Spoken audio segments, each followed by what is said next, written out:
Welcome one and all to my Virgin Corner. Or my Game Corner for those uninitiated. It's not much, mostly because I've only started collecting last year. Most of these games have been with me for years. Some things are unfortunately missing, like my copy of Mario 64 DS, god damn it. I have a lot of memories and good feelings with these, so I figured why not go over all my childhood consoles and old games because they matter to me, I love them, and they made me into the virgin I am today. This is my first console ever.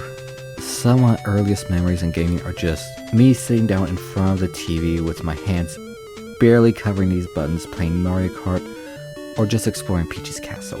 The original one we had is long gone and I've just been trying to get the games we've lost for a year now. It's not easy in this area because the game stores tend to have mostly Football 97, but occasionally I get a tiny memory from before kindergarten and I look up the game. I still can't beat the Aztec board in this one, but whatever. This console is the most resilient one we've ever had.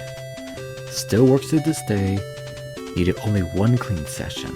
At one point we had more PS2 games than any other system. This is the console I've spent the most time ever on, mostly playing Battle for Bikini Bottom, and I still love it, and yes I do have the remake.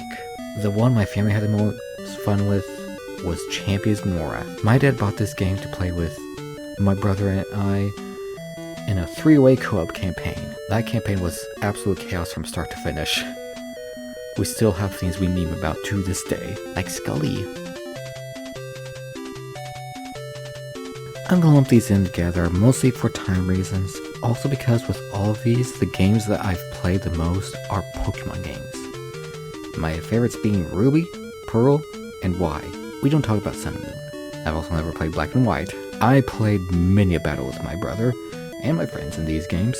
With Ruby and Pearl, I always enjoyed the bases. When my brother and I would play Underground and Pearl, I would sneak into his base and grab his flag any chance I got it. He hated that. Today when I go into the Underground, I will find the gems I buried 10 years ago, and well, my base is a gold mine. Ruby being my first Pokemon game, it was also my first introduction to the breeding mechanic. The file was deleted long ago, but at one point, I had an entire box full of fields because I did not know what to do. This one holds a special place in my heart.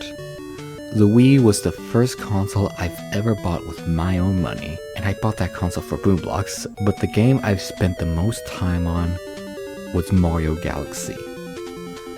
I can still remember the layout of every galaxy to this day, and I can get all the stars blindfolded probably. I had so many accessories for this thing too. At one point we even had a charging pad for the Wiimotes, but then that thing threatened to catch fire. So we had to get rid of that one. This is also when I first started playing retro games because of the Virtual Console. Say what you want about the Virtual Console, but it let me play Mario Bros. 1 on it for the first time. Oh boy. This is maybe the console I spent the least amount of time on. Mainly because we got this in the middle of the Call of Duty era, and those games firmly placed themselves on the Xbox 360 and the PS3.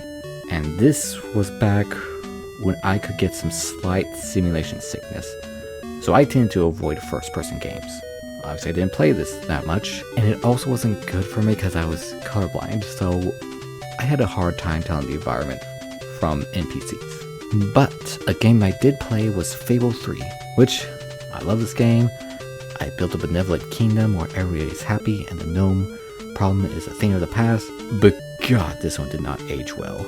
Same thing with Madness Returns, a game that I also got really into during my edgy emo phase. We don't talk about that one that much. There are times when this game just drags on, and there are also a lot of glitches. Like this one time I got stuck on a flat floor. Those were just some of my favorites from each console, and some I may criticize, but I still love them.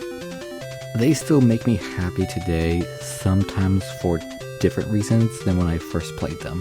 If I were to be forced to get rid of my collection, I'd keep these because they just mean that much to me, and I wouldn't give them up for the world. with that, this is Taylor of Deadman Gaming, signing off. Hey, side note, I don't know if you can tell, but I finally got a new microphone. Yes, this one actually has volume controls, so I can make myself audible. Tell me what you guys think down in the comments.